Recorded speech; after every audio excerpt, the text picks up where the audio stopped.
Amigos, que oportunidade maravilhosa nosso Deus deu para nós procurar a palavra de Deus. Nesses dias, diferentes tipos de ensinamentos estão circulando pelo mundo e confundindo as pessoas.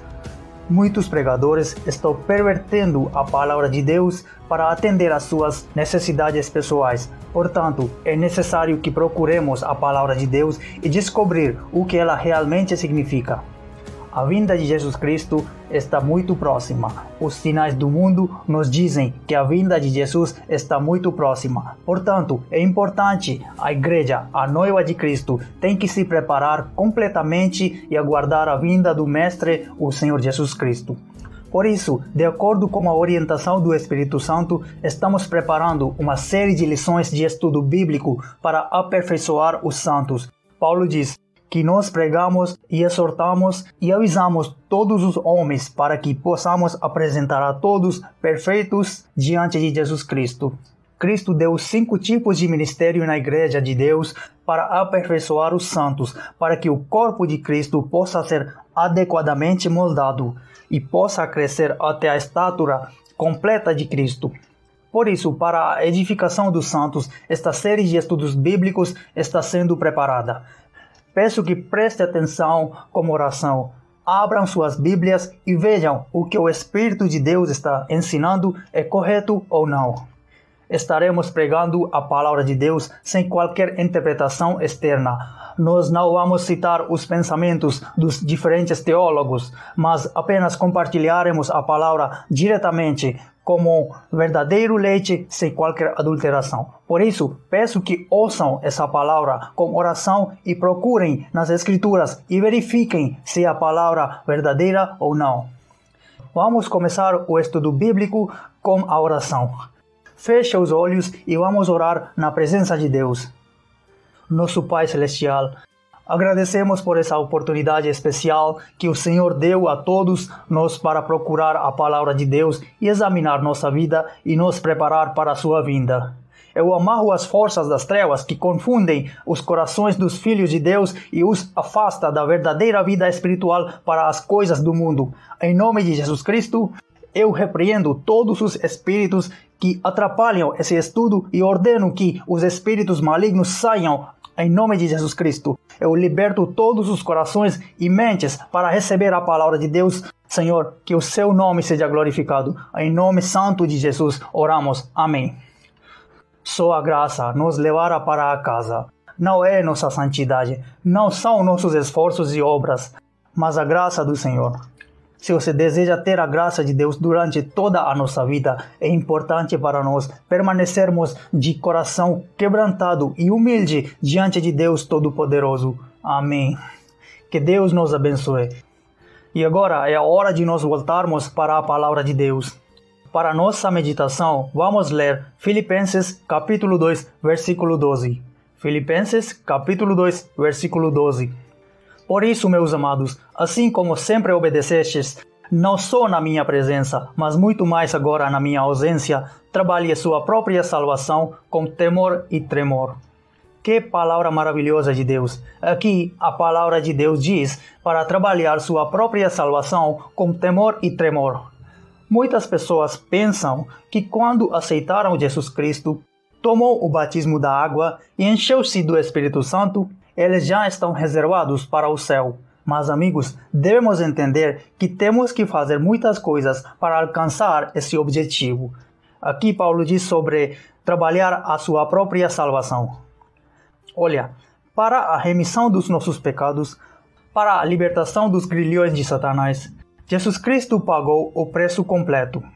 Ele pagou a penalidade por nossos pecados. Nós não precisamos fazer nada para o perdão dos nossos pecados passados. Jesus Cristo desceu do céu e ofereceu si mesmo na cruz e pagou o preço completo por nossa libertação. Mas temos que fazer certas coisas para que possamos vencer e tornar dignos de sentar com Cristo em seu trono. Jesus Cristo diz que aquele que vencer sentará comigo no meu trono. Como eu venci e me sentei com meu Pai, então existem muitas coisas que temos que superar e vencer. Agora, antes de aprender sobre todas as coisas que temos que fazer, vamos considerar e pensar o que Deus fez por nós. Muitas vezes as pessoas não pensam o que Deus fez por elas. A menos que você saiba o que Deus fez por você, pode não estar se esforçando para fazer o que você tem que fazer.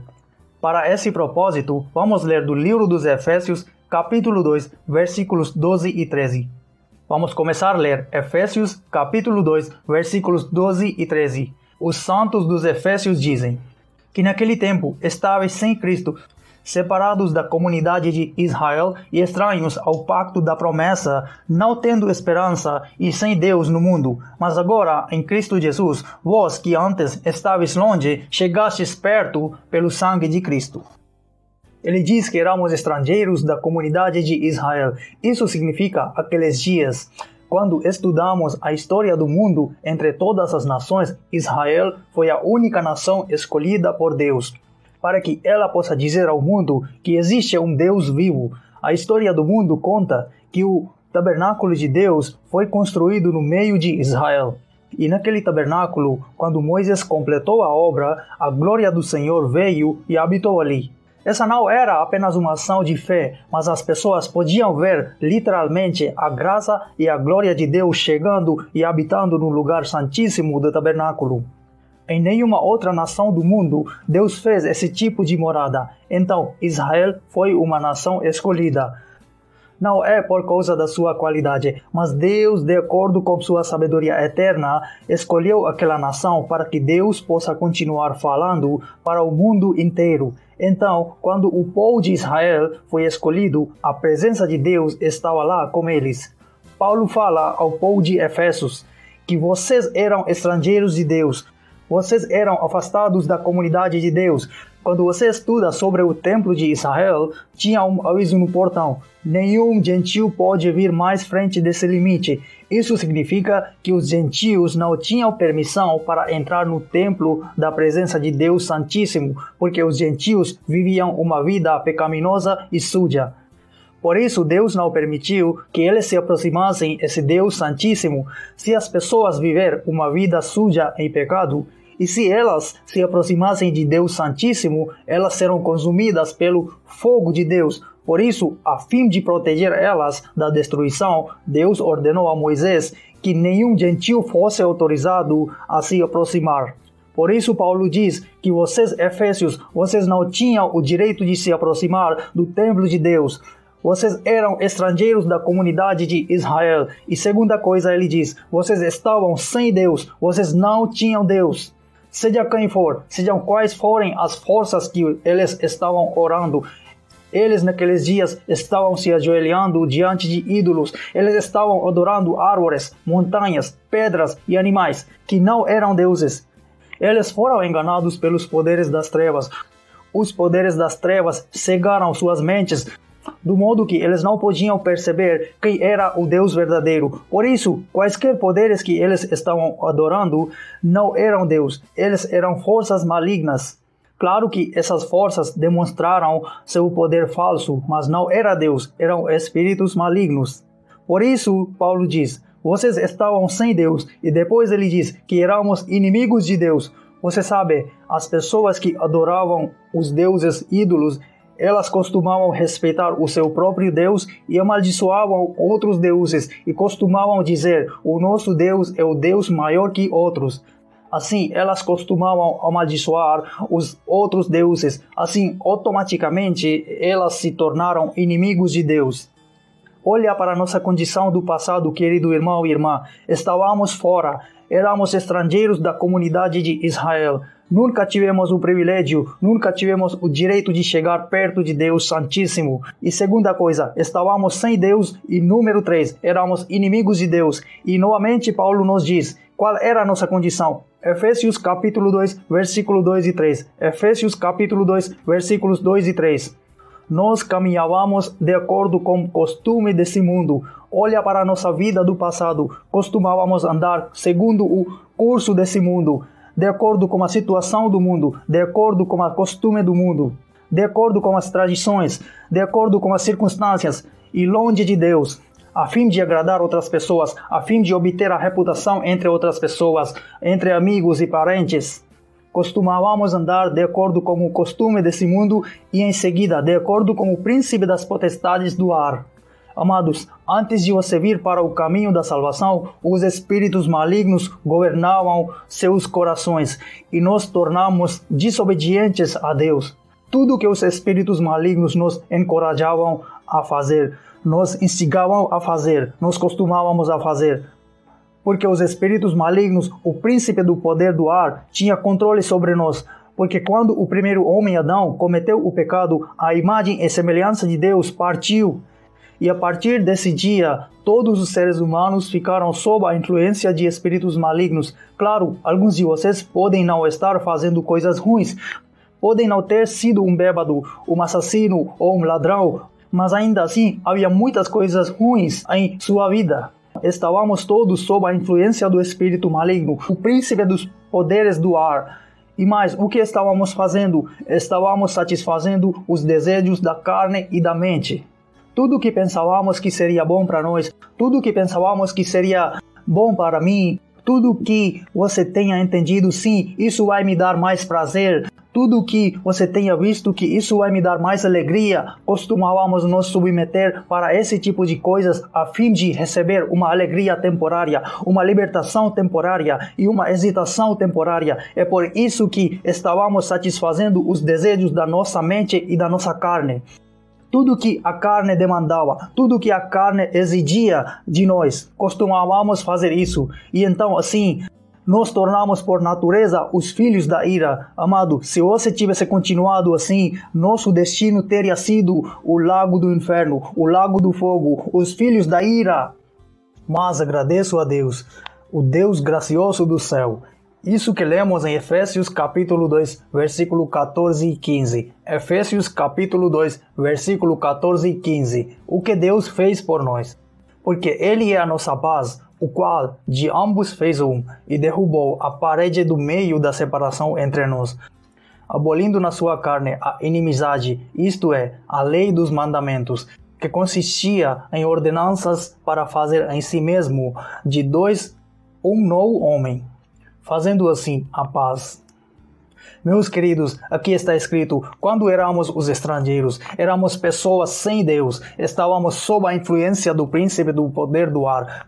Quando estávamos caminhando no costume do mundo, quando estávamos gastando nosso tempo para cumprir os desejos da carne e da mente e nos tornamos filhos da ira, o que Deus fez? Quando não podíamos fazer nada, o que Deus fez? Deus deu o primeiro passo. Meu querido amigo, você deve entender, quando éramos filhos da ira, quando estávamos longe de Deus, quando estávamos gastando nosso tempo em satisfazer nossos desejos carnais e da mente e caminhando, marchando para a frente, para o fogo do inferno, lembre-se que Deus deu o primeiro passo. O que ele fez? Ele quebrou a parede da partição. O que era essa parede da partição? Você sabe o que aconteceu no Jardim do Éden? Deus criou o homem e Deus criou ele na sua imagem e semelhança. E ele deu para ele domínio sobre tudo neste mundo. E aquele homem estava andando em comunhão com Deus. Deus costumava descer e andar com ele. Deus não criou o homem para que o homem se tornasse seu escravo, se tornasse um instrumento, se tornasse um vaso apenas cantando seu nome, dizendo seu nome, repetindo seu nome milhares de vezes. Não, amigo, Deus criou o homem para que o homem fosse seu amigo, para que Deus pudesse andar como homem, como um amigo que anda com o seu amigo. Deus queria esse relacionamento profundo como homem, mas o primeiro homem, Adão, desobedeceu a Deus e cometeu o pecado. Por isso, a parede da partição se interpôs entre o santo Deus e o homem. Olha para essa parede da partição. Santo Deus um lado e o homem pecador outro lado. O que está acontecendo entre as pessoas pecadoras? A morte chegou. Eles estão vivendo com medo da morte. As doenças vieram, as maldições vieram, a pobreza veio, os problemas vieram. Muitas coisas vieram. Satanás, o mestre, que se tornou o mestre por truque, começou a governar a eles, a controlar eles, a perseguir eles e brincar com vidas deles e com todo o ser humano. Nós estávamos marchando em direção ao fogo do inferno. Então Deus desceu na forma de Jesus Cristo E através da cruz, ele derrubou a parede da partição. Amado, para quebrar a parede da partição, Deus teve que fazer uma grande obra. O que Deus fez por nós, lemos em João capítulo 3, versículo 16. João capítulo 3, versículo 16. Porque Deus amou o mundo de tal maneira que deu seu Filho unigênito para que todo aquele que nele crê não pereça, mas tenha a vida eterna. Deus, que ama a você e a mim, desceu em forma de homem e se ofereceu na cruz do Calvário. Ele foi pregado na cruz. Você pode ver ele pendurado em 3 pregos, sua cabeça coberta com uma coroa de espinhos. Seu rosto está totalmente inchado. Seu rosto está cheio de cuspe e suas costas foram totalmente aradas com açoites romanos. E suas mãos estão pregadas. Seus pés estão pregados. Está pendurado nu na cruz. Para quê? Para quebrar a parede da separação entre você e Deus, entre mim e Deus, entre toda a humanidade e Deus. Jesus Cristo ofereceu o seu corpo. E lemos que ele desceu ao inferno. Ele desceu e sofreu as dores do inferno para que você e eu possamos ser libertados. Então, a fim de trazer você de volta para Deus, por sua desobediência, por nossa desobediência, por seus pecados e meus pecados, ele pagou o preço e derrubou a parede da partição.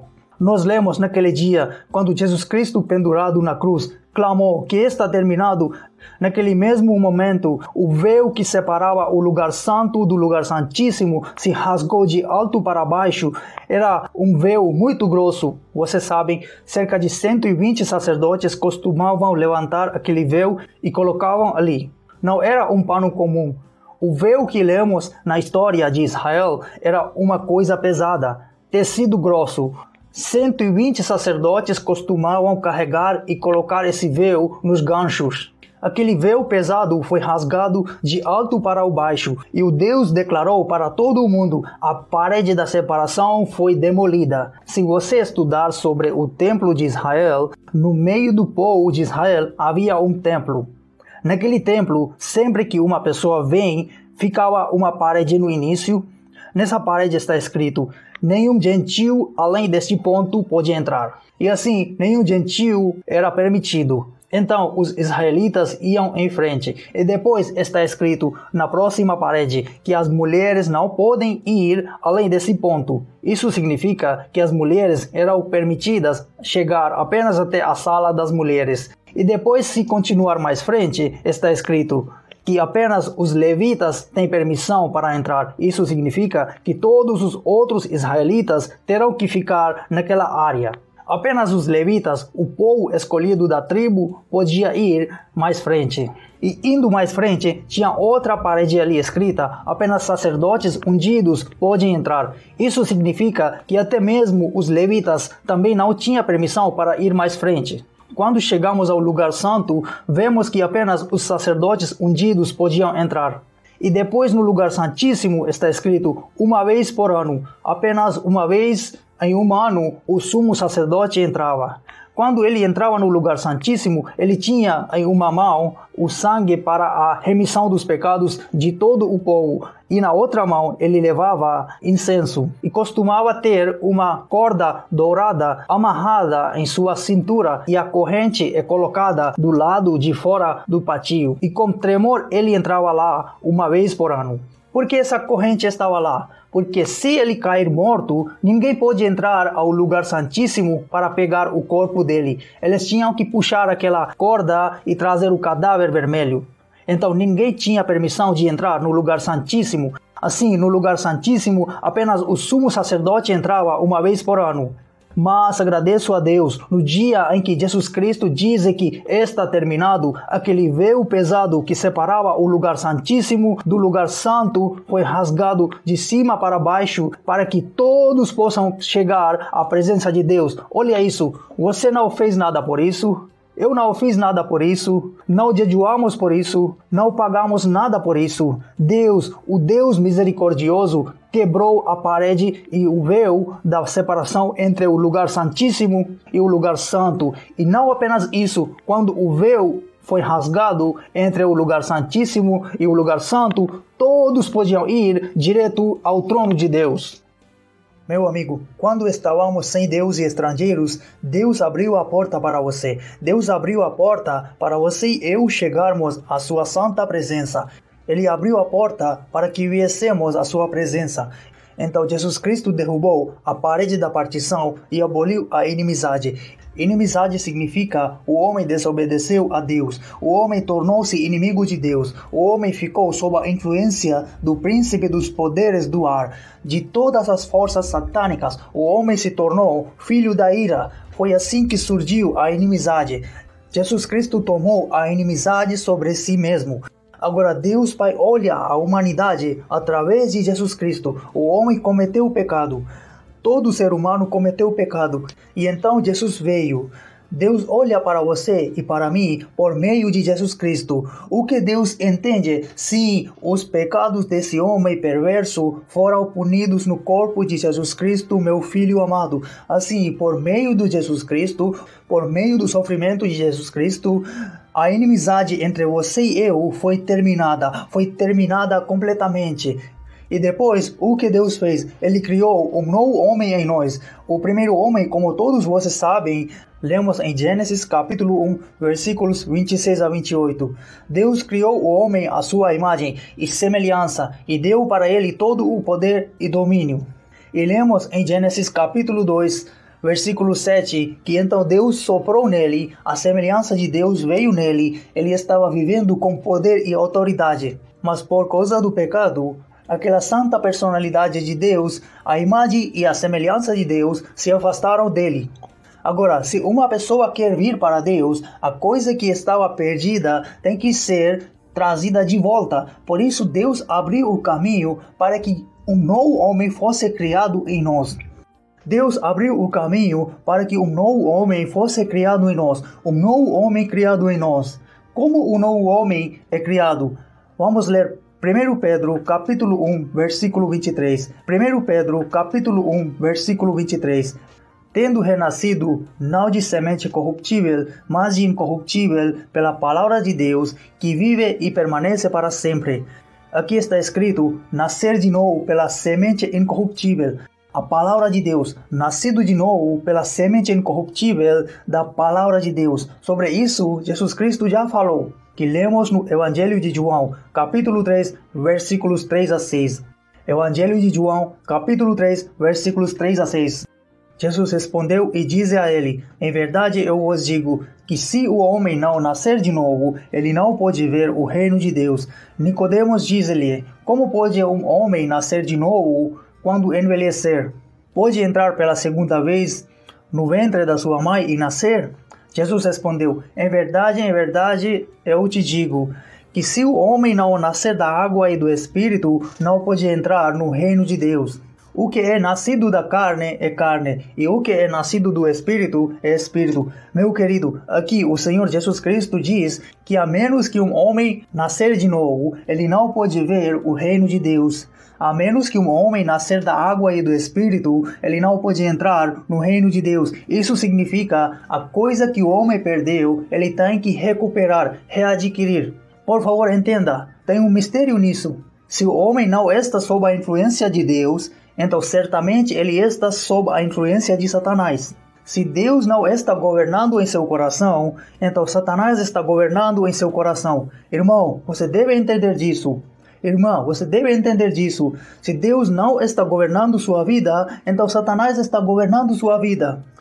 Por isso Deus diz que a menos que um homem nascer de novo, ele não pode ver o reino de Deus. Isso significa que o lugar de Satanás que ele recebeu em seu coração tem que ser removido, tem que ser despejado e expulso. E nesse lugar a palavra de Deus tem que ser implantada. Um novo homem tem que nascer. É por isso que quando um homem nascer de novo, chamamos homem exterior e homem interior. Paulo diz em 2 Coríntios capítulo 4, versículo 16. 2 Coríntios capítulo 4, versículo 16. Por causa disso, nós não desfalecemos. Mas ainda que o nosso homem exterior pereça, contudo, o homem interior é renovado dia a dia. Aqui encontramos quando um homem nasce de novo, ele tem um homem interior e ele tem um homem exterior. Isso você deve entender. Até a menos que uma pessoa nascer de novo, ela não pode ter isso. Hoje em dia, muitas pessoas vêm para o Senhor, eles simplesmente levantam suas mãos ao Senhor Jesus Cristo e dizem: "Ó Senhor, eu te aceito como meu Salvador. Entre em meu coração." E eles pensam que Jesus Cristo já entrou em seus corações. Por exemplo, para fazer você entender, vou dar um exemplo, uma ilustração. Pense que uma mulher estava querendo um filho desde há 15 anos. E um dia ela teve um sentimento que eu fiquei concebida e começou a contar às amigas que eu estou concebida, grávida, estou concebida. As pessoas ficaram todas felizes e trocaram bolos, presentes e doces e começaram a ficar muito felizes. Depois de 2 meses, também ela diz: "Sim, eu sei e sinto que estou concebida." Depois de 5 meses, também ela fala: "Sinto que estou concebida." Então, o que as pessoas vão dizer? "Oh, minha querida irmã, você diz que está concebida, mas não vemos nenhum sinal externo." Mas o que ela fica dizendo? Mas mesmo assim, ela fica dizendo: Não, eu sinto disso, eu sei que estou concebida."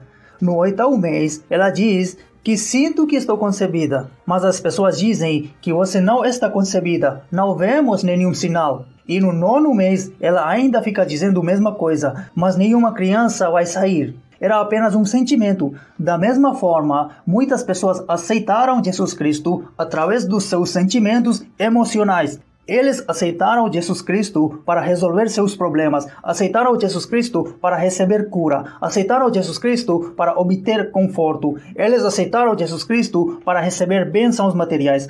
Meu querido amigo, Cristo não veio em você, você não nasceu de novo. Se você quer nascer de novo, você tem que se arrepender dos seus pecados. Muitas pessoas choram: "Senhor, me guia."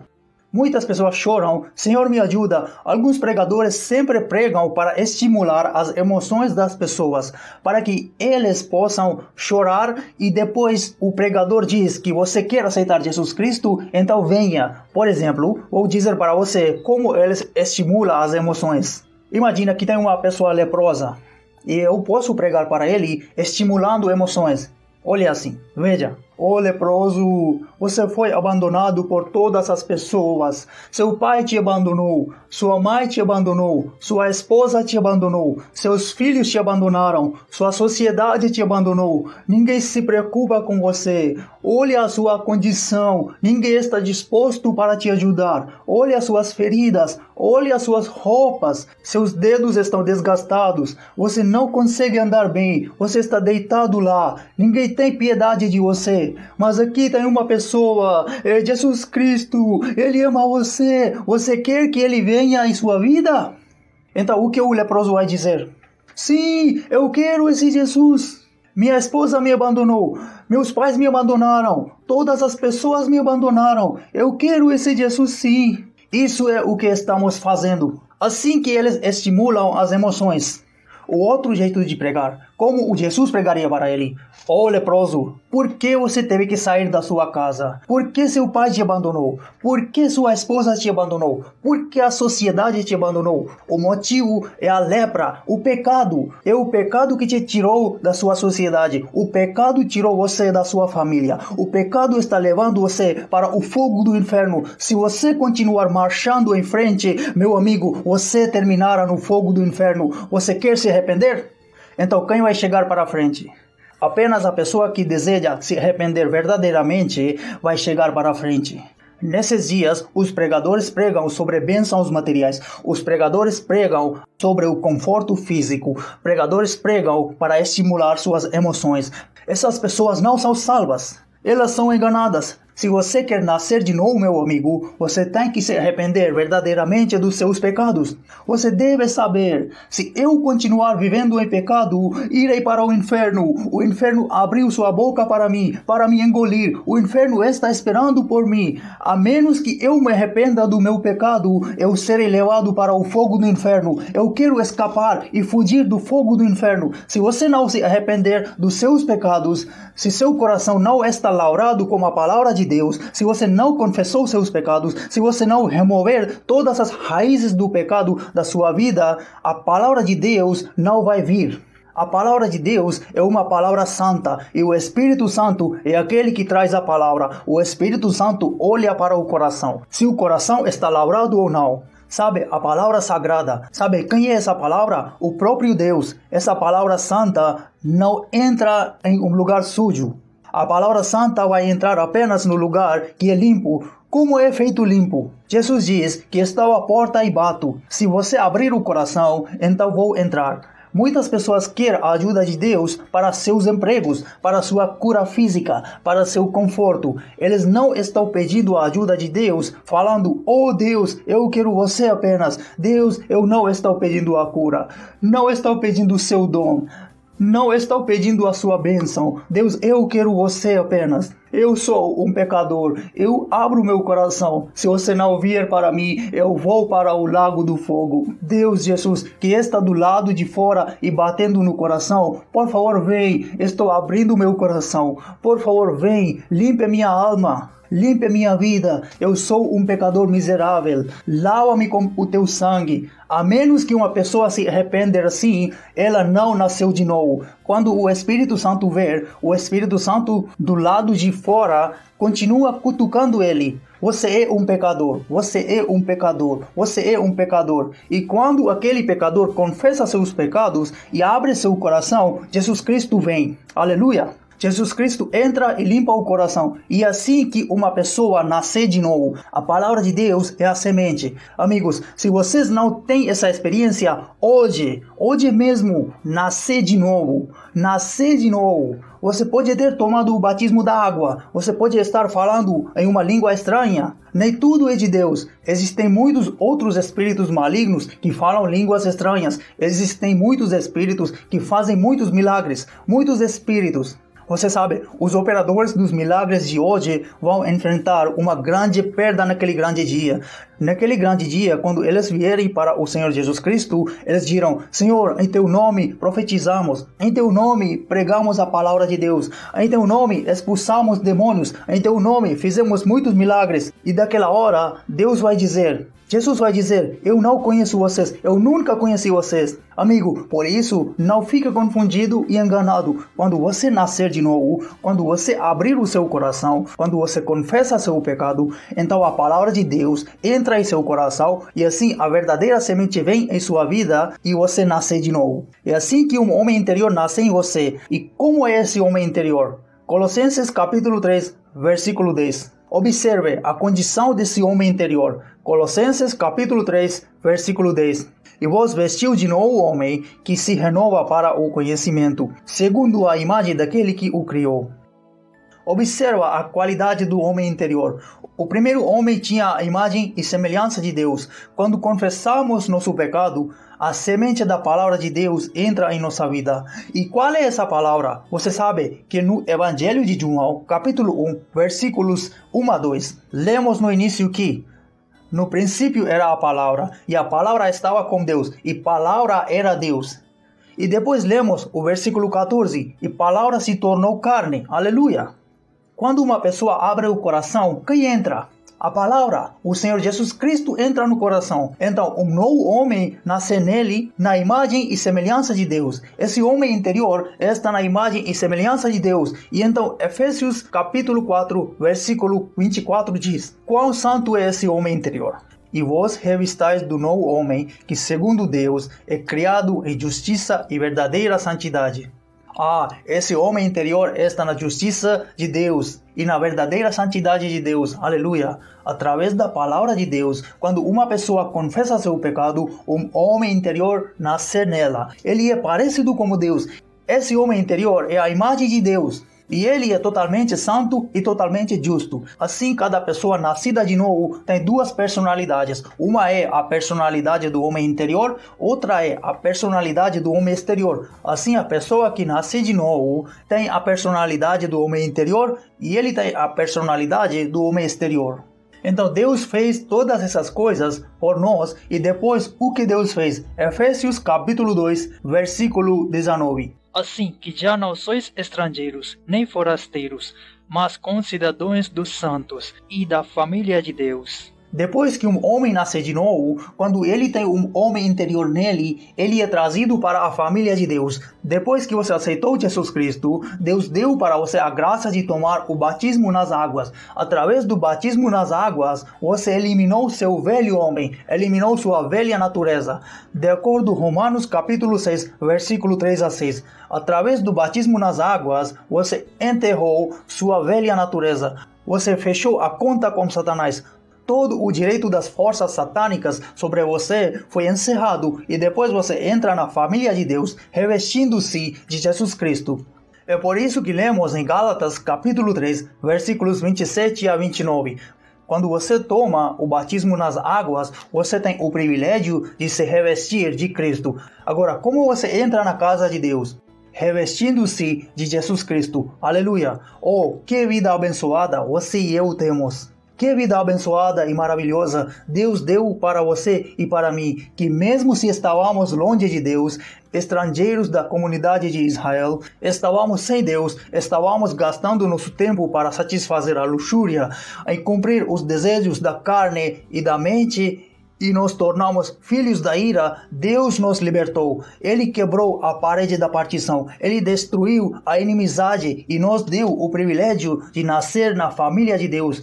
Você sabe, essa é a maior alegria que estou curtindo na minha vida. Oh, eu nasci na família de Deus. Irmão, você pode ser um homem pobre, você pode ser um homem doente, você pode ser um homem fraco, você pode ser um homem abandonado, mas você pode ter uma alegria em seu coração. Sim, eu nasci na família de Deus. Qual é a maior bênção que recebi em todo o mundo? É que tenho o privilégio de nascer na família de Deus. Estou na família de Deus, por isso me alegro na presença de Deus. Tudo isso Deus fez por nós e Ele nos trouxe para a família de Deus. Agora, para trabalhar a salvação, efetuar a salvação, temos que fazer alguma coisa. Sobre isso, eu vou apenas tocar o assunto nessa parte e terminar essa parte. Romanos 8, versículo 14. Romanos 8, versículo 14. Deus nos trouxe para a família de Deus. Então, o que temos que fazer? Aqueles que são guiados pelo Espírito de Deus são filhos de Deus. Aqueles que são guiados pelo Espírito de Deus são filhos de Deus. Meu querido amigo, Deus quebrou a parede da partição. Deus nos deu o privilégio de nascer na família de Deus. Deus nos libertou dos poderes das trevas. Ele pagou o preço. Ele fez tudo por nós. Agora temos que fazer algo, que é ser guiado pelo Espírito de Deus. Se vocês são guiados pelo Espírito de Deus, apenas então vocês são filhos de Deus. É isso que significa operar, efetuar e trabalhar a própria salvação. Se Deus quiser, na próxima parte, no próximo CD, vou estar compartilhando como ser guiado pelo Espírito de Deus. Antes disso, vamos cantar um louvor e adorar a Deus. Cantar por aquele grande Deus que nos amou. Vamos cantar um louvor que nós conhecemos. Eu sou teu, ó Senhor, ouve a tua voz. Eu sei que você vai gostar desse louvor. Eu sou teu, ó Senhor, ouve tua voz, aleluia. Eu sou teu, ó Senhor. Você sabe, é um louvor antigo. Cantaremos isso pensando na grande coisa que Deus fez por nós. Pensando em como Ele derrubou a parede da partição. Como Ele nos comprou da custódia de Satanás. Como Ele nos libertou da condição de filhos da ira e nos trouxe para a família de Deus. Nós vamos continuar em próxima parte.